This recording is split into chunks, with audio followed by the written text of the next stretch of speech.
but it has been. Stop watching Fox or CNN or whatever you watch where they push fake news. Brave. I won't even. Hi, everyone, and welcome to the latest edition of TRD Talks Live. I'm Eric Enquist, Senior Managing Editor at The Real Deal, and I am happy to be joined today by three of New York's leading elected officials: State Senator Liz Krueger from Manhattan, State Senator Brad Hoylman, also of Manhattan, and City Councilman Ritchie Torres from the Bronx. And before we get started, I want to remind all our viewers that we are bringing these TRD Talks live to you 3 times a week for free, but not everything is free. So please go to therealdeal.com and subscribe so we can continue to bring you these live events. So welcome to everybody. How's everyone doing? Doing very well, considering we're in the middle of a pandemic and a world economic crash. It's all relative, you know? Well, I want to start, I'm going to ask you this question for real, Richie, because you, I think, alone among us has actually had COVID-19, and I wonder if you could briefly take us through your experience. Yes, so I had a few symptoms, a dry cough and fever, but thankfully I had none of the severe respiratory symptoms that have come to be identified with COVID-19. You know, I have a history of asthma, but I had no trouble breathing. I mostly slept through my symptoms. So the one upside of my experience with COVID-19 is I finally got 8 hours of sleep. So that's the one. So you never had to go to that. You never had to go to the hospital or anything, but you were able to get a test, which has been a test has been challenged for some New Yorkers to get it. How were you able to get tested? For 2 reasons. One, I had contact with a known confirmed case, and the second was asthma is regarded as a pre-existing condition. Mm-hmm. Interesting. Well, you're looking great, and I know this comes at a bad time because you're in the middle of a congressional campaign, but we do have bigger fish to fry at the moment. We have a lot to talk about, so I want to get started with some big issues that have come up for the state legislature in particular, which is rent. So Brad Hoylman and Liz Krueger, you have introduced a bill that would essentially continue for 6 months beyond the pandemic, beyond the state of emergency, this period where you cannot be evicted if you do not pay your rent. So we're in the middle of a 90-day period where you can't be evicted for non-payment of rent, but you're saying 6 months beyond that, you know, that should continue if your bill passes. Senator Krueger, I wonder if you could just briefly explain, you know, who's eligible for that and how that would work. Sure. So, you know, it turned out Brad and I were both thinking the same things at the same time, which we have learned happens in our lives. So we ended up merging both of our ideas into one bill. And that bill goes beyond just that 6-month time frame. It also makes explicit that courts can give you very long extensions to complete repayment, even up to 20 years. So a landlord can go after you to try to get the money, and if in fact they didn't violate their contract obligations, I believe that they should be entitled to get paid. But it gives you, as a tenant who may be in financial difficulty, the flexibility to work to pay off what's owed, perhaps make an agreement with the landlord of a formula for how you're going to pay it without actually facing an eviction in court. And because the court is saying we're not going to let you evict Liz or Brad for those reasons, the landlord would then have an incentive to work with us to resolve the issue, since they aren't going to be able to evict us because of what happened during the pandemic. But Brad, I read your press release about this, and it mentions all of that. It doesn't mention landlords at all. It doesn't say anything about how landlords who might be having financial difficulty are supposed to pay their bills during this period. Now, the eviction, the state of emergency began on the 7th of March. At the earliest, it's going to end in June sometime, which means, you know, tack on 6 months, no one really has to pay rent until the end of the year. So, and then it could take up to a year that's not to what the evict bill someone after that. Yeah, that's right? not. So you could that's actually not what the go bill 2 years says. without paying. Yeah. What does the bill That's say? not 'Cause what the your bill press says. release didn't mention. The bill says that you can't be evicted for non-payment of rent, and that's that's what we're concerned about. Like in the middle of a pandemic, when tenants are trying to get healthy, get on their feet, get jobs, and do the right thing, and pay their rent, they shouldn't be faced with eviction. So we're concerned that while this moratorium that the governor issued to executive order ends on June 18th. The truth is that landlords could be filing for paper evictions before that date. And the truth is, unless it's extended on June 19th, you actually could see landlords trying to physically evict tenants. That's why we call it a safe harbor act. We believe that tenants deserve 6 months to get back up on their feet and to begin repayment. It's not about, though, not paying your rent. There is another bill. Of course, you know about that. I'm sure you'll ask us as part of the cancel rent movement. But this legislation could work in tandem with that legislation. I noticed that, and you said it was a compliment. Your bill is a compliment to that bill, which suggests that you are in favor of the cancel rent bill. But let's just focus on your bill at the moment. You could not pay your rent for that 6 months and then continue to stay in your apartment and just never pay rent. I'm not suggesting most tenants would do that, but there are always some who would, right? And that's not necessarily true.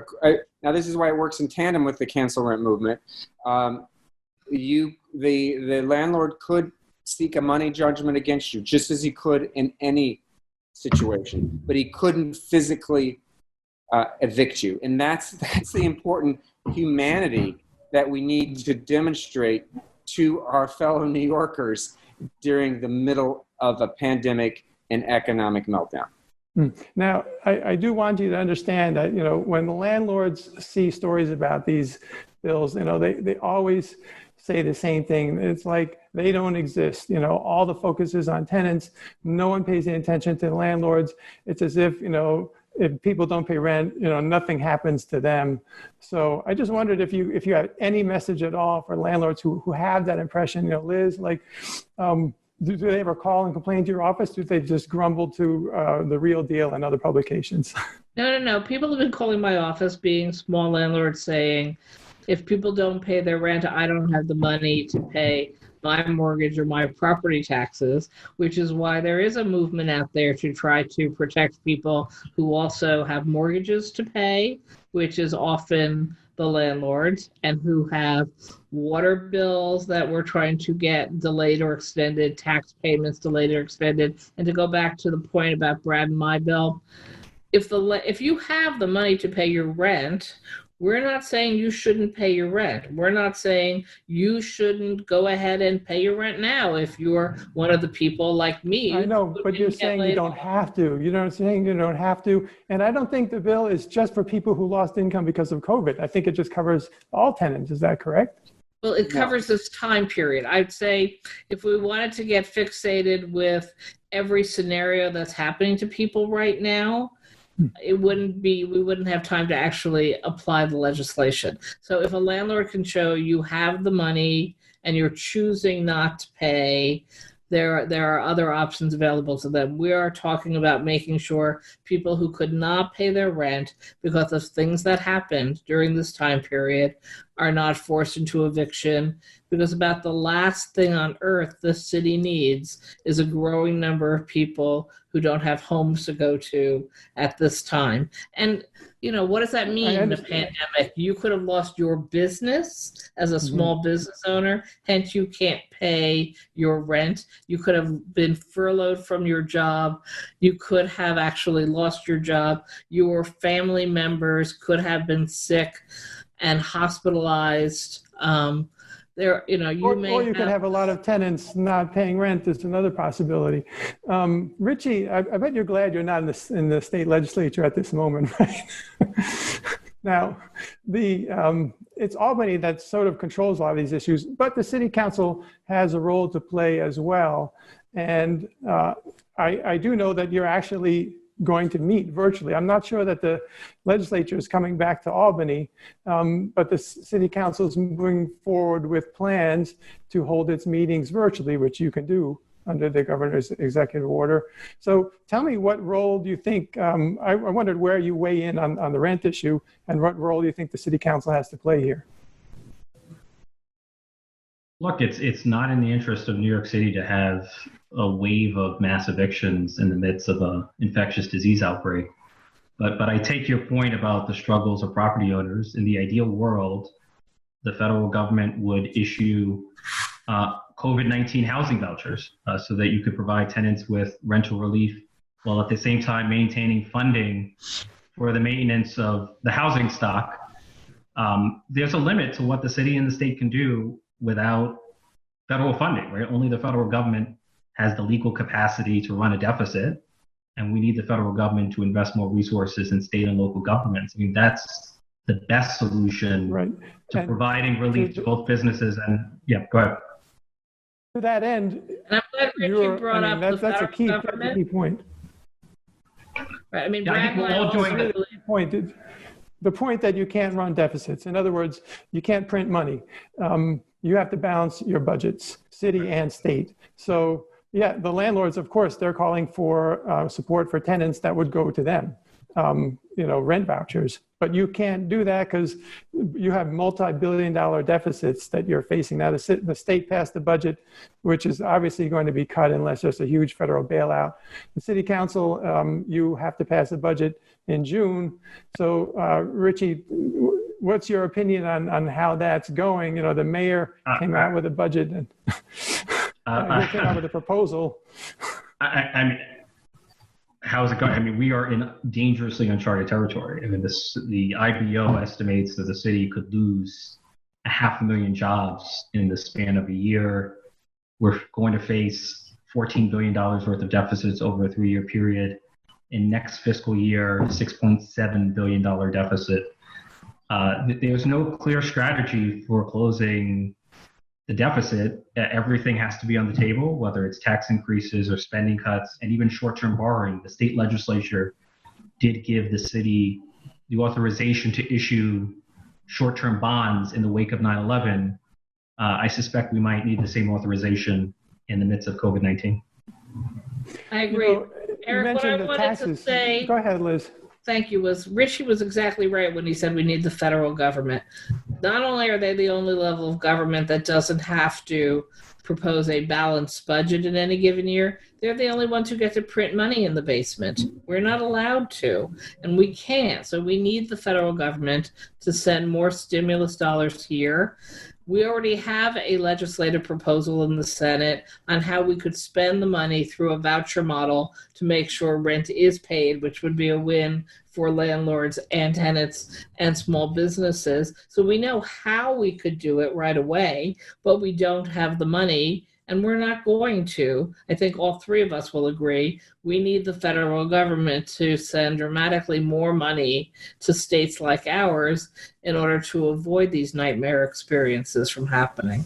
Right. And has anyone looked ahead to, what happens if a number of tenants can't pay and then landlords can't pay their mortgages, and then, special servicers can't pay, Fannie and Freddie, and ultimately Brad, can you speak to this? Doesn't the mortgage market kind of fall apart?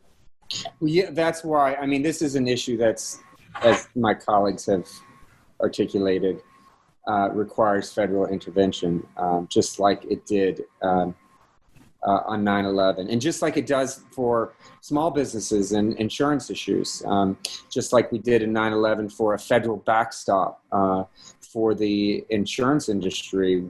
With so many claims coming in, we need something similar for small businesses who have had their businesses effectively destroyed, if not by physical interruption, by an invisible virus. So there's no question. You would want to pass your bill, though. You would want to pass your bill regardless. You don't want to wait for the feds, do you? You want to get the bill passed, your Albany bill. Well, Eric, what we have to do, yes, but what we have to do is keep pushing on all fronts. I mean, that's the lesson from 9/11. That's the lesson from Superstorm Sandy. That's the lesson from trying to get relief to the workers on the pile.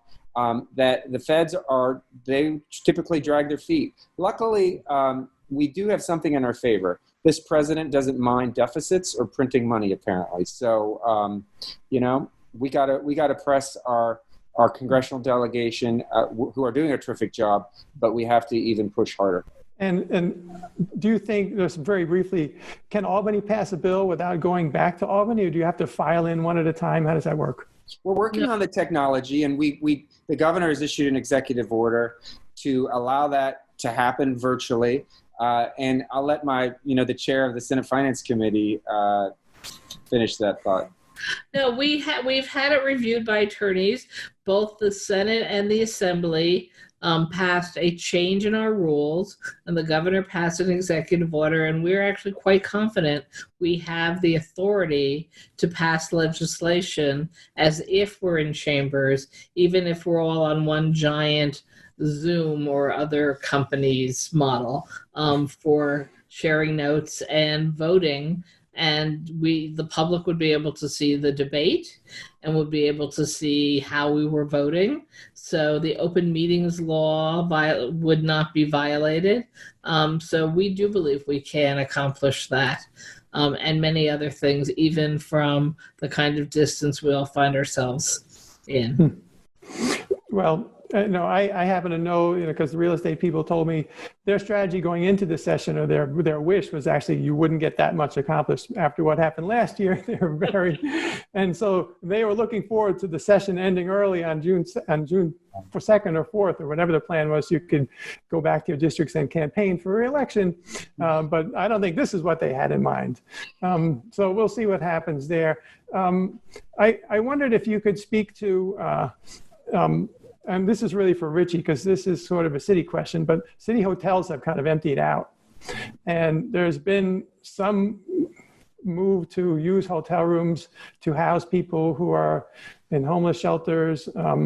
But we're at 20% occupancy, and huge numbers of the hotel workforce have been laid off. What do you see happening there? Do you think there's any role for the city government to play there?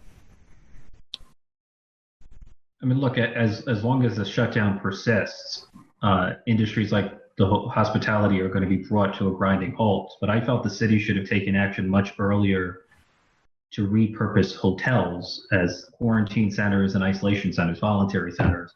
Because if you're presumed or known to have COVID-19, sending you home where you can infect the rest of your family is dangerous and irresponsible, and we should have given those people the option, if you're a suspected case, of going to a quarantine center, or if you're a confirmed case, of going to an isolation center.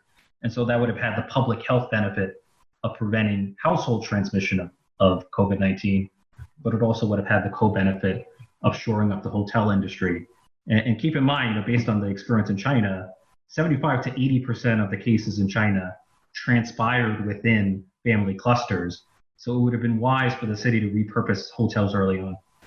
Yeah, that's a good point. And WHO is actually against, isolating at home because, again, the COVID positive person tends to infect the rest of his family.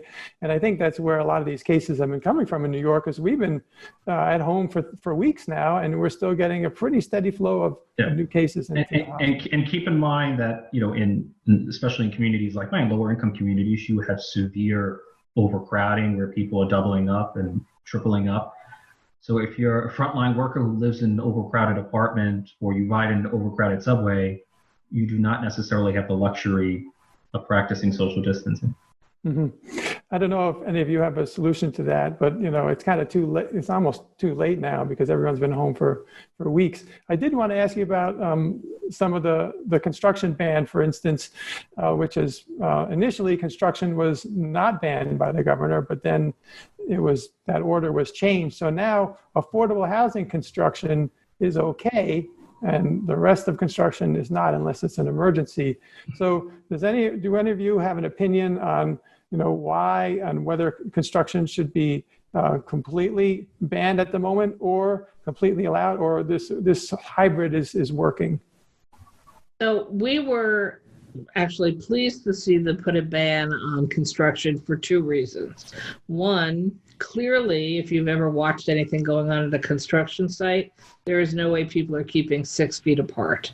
It's almost impossible to imagine. So we were concerned on behalf of the workers that they were going to be put into continually dangerous situations.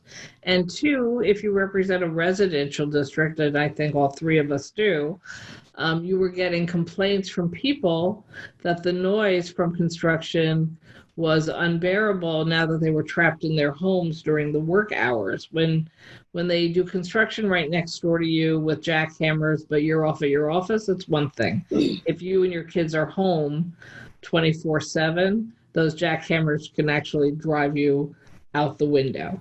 So for both of those reasons, I thought that stopping it for anything but emergency purposes was the right answer. That's not what the order says, though. It says if you're building affordable housing with at least 1 out of 5 units affordable that you can keep building. I mean, Senator Hoylman, do you think that's wise? I mean, if construction is not safe, then why allow it for anything other than an emergency? I think that's a really fair point. I mean, clearly there is a housing crisis that's ongoing that existed before the pandemic and will probably be even worse after. So, I'm not certain of the governor's rationale, except that there may have been a number of projects that will be providing affordable housing that were partially complete and needed to get completed. But the bottom line is, in my district, as I'm sure with many of our colleagues, there were townhouses being rebuilt and workers being endangered on these construction sites. It seemed highly unnecessary, and I'd argue even unethical, to put construction workers in harm's way to build a new pied-à-terre.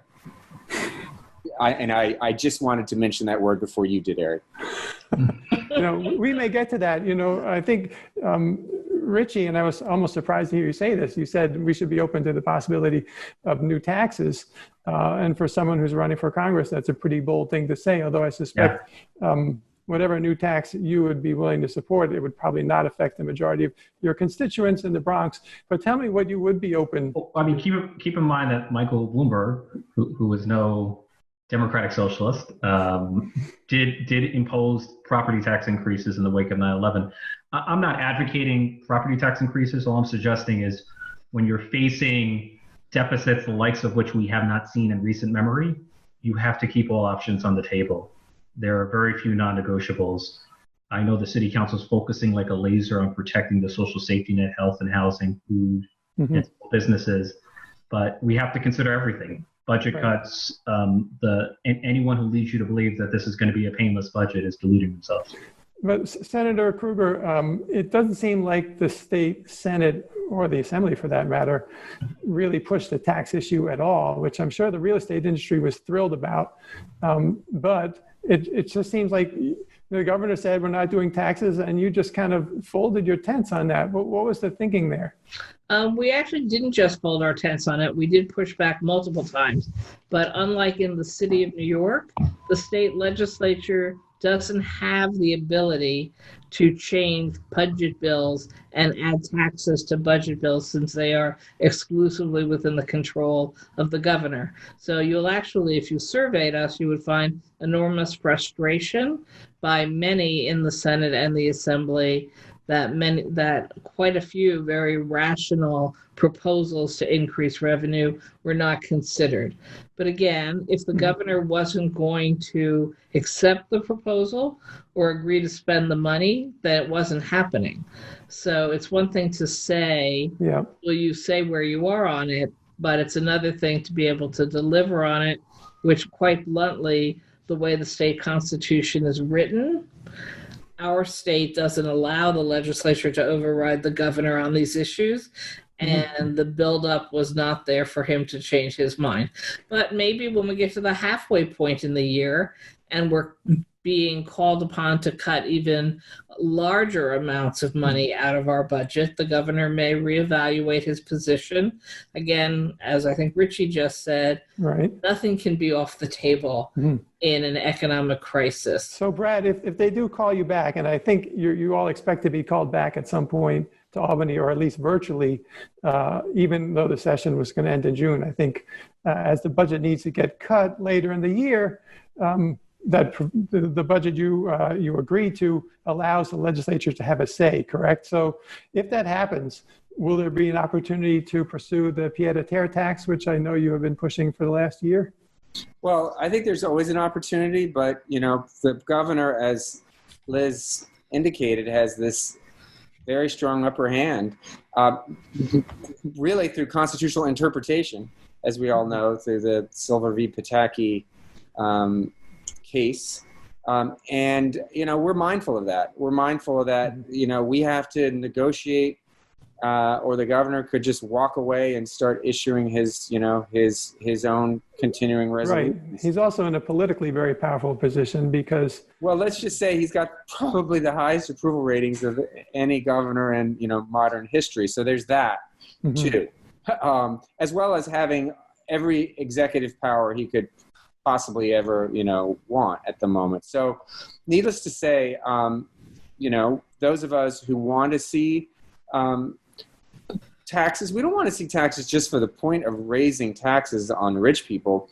We want to make sure that our essential services are preserved. And there's no time more important than now to push back on Medicaid cuts, school funding, our social safety net, food pantries, as I know that Ritchie and his colleagues are so admirably fighting for at the city council level. Now Ritchie, most of those basic services do come from the city, and the mayor at almost every interview he does now says, if we don't get a bailout from the feds, we cannot provide basic services. Well, then there are other people who say, the budget is 29% higher than it was when in the last year of Mayor Bloomberg's administration. So he's added 30,000 employees, and he's added, $30 billion or whatever to the budget. Do you think maybe the city council should have set some more money aside for a possible downturn such as we're now experiencing? Look, we have billions of dollars in reserves, and we're going to be able to tap into those reserves to reduce the deficit. But it's a fair criticism. I mean, the city council certainly could have set aside more funding, but there's been no one could have anticipated a once in a century outbreak of an infectious disease that would bring the city to a grinding halt. So that is a scenario for which all of us were ill prepared. So I'm willing to confess that failure.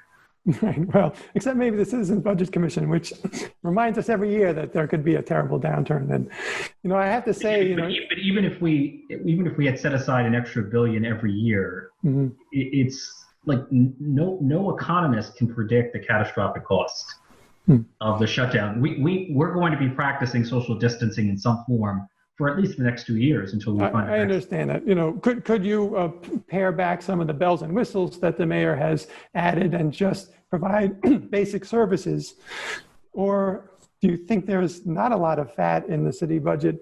The last one you passed. Well, there's waste in every budget, but fat was not the right word, but sort of the extras. Like he did expand government quite a bit. You can rooting out inefficiencies might generate you hundreds of millions of dollars in savings. It's not going to close out you cannot close a $14 billion deficit over a 3-year period without inflicting extraordinary pain on businesses and individuals. Speaking of pain to businesses, retail, we haven't even talked about retail yet. Landlords are in better shape than retailers at the moment because, I think something like 70-something% of tenants at least paid some, or 84% of tenants paid some rent in the beginning of April, first 2 weeks of April. Whereas landlords and retail establishments are getting almost nothing because everyone's closed. And even ones who are open are not paying rent in many cases. So I wondered if Albany or City Council, have you heard, one word about what government could do to help retailers or their landlords?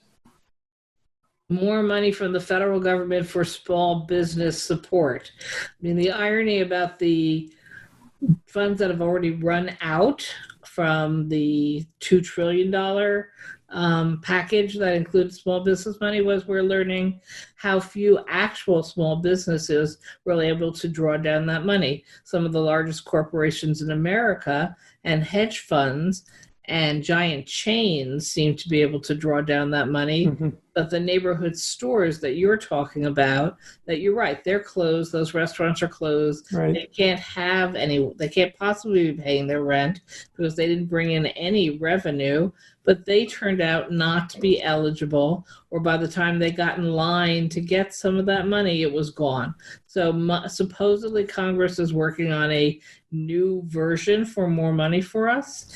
It has to be written correctly so that it's actually small companies who are literally dying on the vine that can get this money. Yeah, the language in these bills is very important. It's very complicated, and it's either exploited or it's accidentally exclusionary. I mean, you've had experiences where bills pass, right? And then you don't quite realize, how people can take advantage of them. Go ahead, Ritchie. Look, I think whether it's aid to individuals or aid to businesses, that federal funding has to factor in the cost of living in New York City. A $1,200 check in New York City is quite different from a $1,200 check in Nebraska. And I feel like the manner in which these resources have been distributed almost consistently shortchanges the city. One example is hospital funding. The federal government's formula for distributed COVID-19 hospital funding is not even going to consider the number of COVID-19 cases. So even though New York City is the hardest hit, we're receiving less funding than Texas and California and Florida, even though we have more cases than all of them combined. I do get that. On the other hand, I think cases are lower in much of the country simply because they haven't gotten there yet. So either the cases are going to get there, or these places are going to have to shut down, which is an enormous economic loss. So they will need funding either way. Although I totally get. But we are uniquely susceptible as the most densely populated hub for international travel and tourism.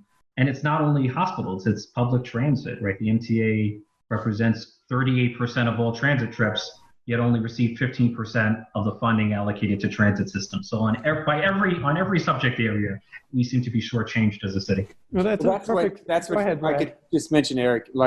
That's what's so distressing about this situation is that it seems that every advantage that New York City has had in terms of,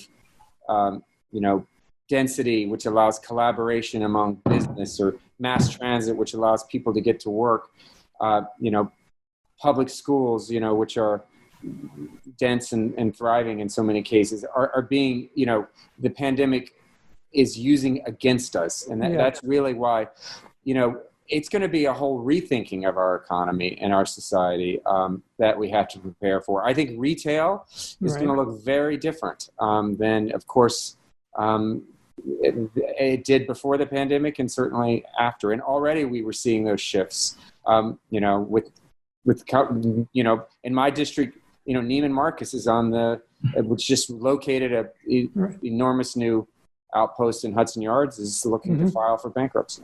Right. And that may have happened anyway, by the way, regardless of COVID-19, because, retailers, there was a retail apocalypse going on before COVID came. Yes. So now we have COVID on top of an apocalypse.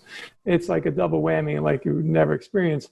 And which brings me, it was a great segue to, how does New York City get out of this? As you mentioned, we're still going to be a dense city. We're still going to rely on mass transit. We're still going to ask people to get into trains and on buses in order to get to work. I think not everyone can work from home forever. So how do you see us getting out of this? Have any of you given thought to, the revamp and how we're going to scale back up? Well, for me, and I think for most of us in office, it's about, getting people tested, getting the health parameters in line before we even can approach the thought of resuming society as it was. And so we've got such a challenge in ensuring that not only we test everyone, but we track and trace those who still might be infected. We know that antibody tests, probably don't work so well at this point. And we know that a vaccine is, 18 months away at a minimum. 18 months away at the most optimistic prediction. Yeah, the record vaccine development time was 4 years, by the way, in history. So, go ahead, Richie. I just wondered, and contact tracing, I don't know if you think that's feasible in a city like this, where just in the course of going to work, you could have contact with hundreds of people. So, and all untraceable. So I don't know how you find out, who's been in close contact with anyone. But go ahead, Richie. I wondered if you thought maybe, if you have recovered from COVID, as you seem to have mostly recovered, are you okay then to go out and function normally in the world? Presumptively, yes. I'm presumptively immune, but I have no access to antibody testing, so I don't know for sure. And I'm even hesitant to see my own mother in person because she's 60. She has hypertension, which is the leading COVID-19 comorbidity. But I agree with Brad. The only exit strategy from the economic shutdown is containment, which means testing and contact tracing.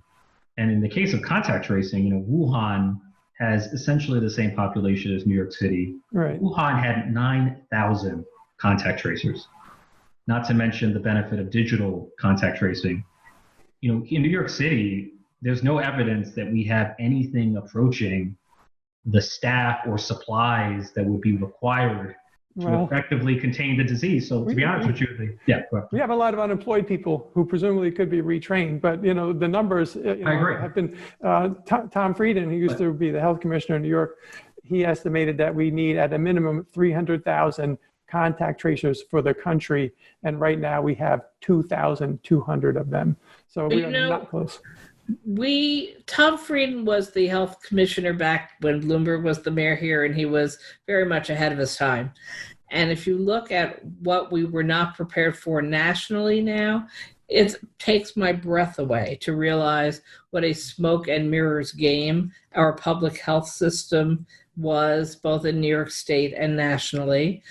There have been articulate epidemiologists who come out and said, if we had jumped into action 2 or 3 weeks earlier, the outcomes could have been radically different for our state. And we're still begging other states to take the lessons, and they're not. We were not prepared with the right equipment. We were not prepared with the right information. And frankly, while I do hold the current administration responsible for a lot of that, with the Trump administration, it turns out we really weren't prepared even before he took over. We had been decreasing funding on public health. Look at even small countries, Norway and Denmark shut down early.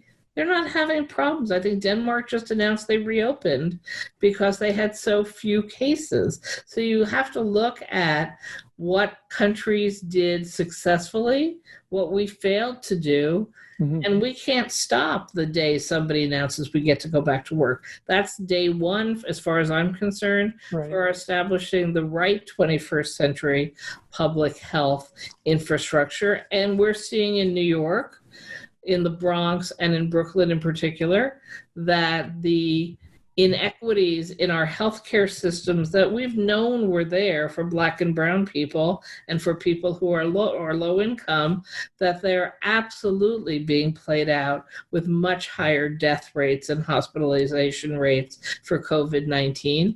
So when people say, gee, why are Black and brown people dying at such higher rates? The answer is we don't have a fair and equitable healthcare system. And this is more evidence, but really tragic evidence, that with an unfair system, you're going to die. So we have lots of lessons we can take out of this moving forward. Are any of you, so I'm glad you mentioned that, New York actually did not do the greatest job in getting ready for this, but are any of you prepared to call out either the mayor or the governor for acting a little bit too late? Because neither of them really are willing to say, okay, we didn't handle this that well. Once or twice I've heard Cuomo mention that. I've never heard de Blasio mention that even once. I think it's, there's going to be a time for assessing our response to this crisis. I don't think in the middle of it is really appropriate. at the same time, we know that, it is surprising that the mass closure of the New York City public school system apparently was never contemplated, given that we have been through 9/11 and Superstorm Sandy and other crises. So I'm sure as a legislature and as a council, and when Ritchie's in Congress, look at these issues because, this is clearly a lesson. By the way, Ritchie, if and when you are in Congress, I'm sure you'll be fighting for more funding for NYCHA. And so just to get back to real estate issues, that's always been one of your big issues. NYCHA gets, $1 billion a year from rent? And I'm sure they won't be getting $1 billion this year from rent. So for an organization that was already cash strapped, what do you see happening for the rest of this year for 176,000 apartments? Look, whatever challenges are affecting property owners is going to have an even greater impact on the housing authority. Even before the outbreak of the novel coronavirus, NYCHA was so savagely starved of funding at every level of government that it had $40 billion worth of capital needs. So it now has to grapple with a physical and fiscal crisis in the midst of massive deficits. And I fear for the future of NYCHA. And I worry about the tenants. For a long time, the employees were sent to the apartments of tenants without personal protective equipment. NYCHA's notorious for overcrowding, so it's a natural petri dish for the coronavirus. You had several hundred NYCHA employees already, 260, I think, at last count, infected, and several of them have died. So, communities of color are not only dying at higher rates because of the prevalence of pre-existing condition, but also communities of color are disproportionately represented in the public workforce, in the frontline workforce. These are the people who are risking their lives so that most of us can have the luxury of staying at home and safely sheltering in place. We have a couple of minutes left. I want to pivot back to rent if I could, because I noticed, Senator Krueger, you recently retweeted Assemblyman Dinowitz's tweet in support of universal rent regulation.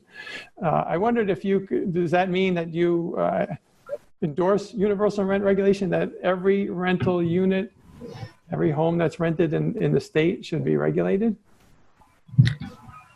I think it's a very broad challenge to get to there, and that there are lots of different ways to define regulation of rent. So I don't actually believe I will live in a world where we have a universal system of rent stabilization or rent control. That doesn't mean you can't have much stronger tenant protections built into leases, requirements to prove rent jumps above a certain rate per year, on a number of other proposals that my colleagues and I continue to make.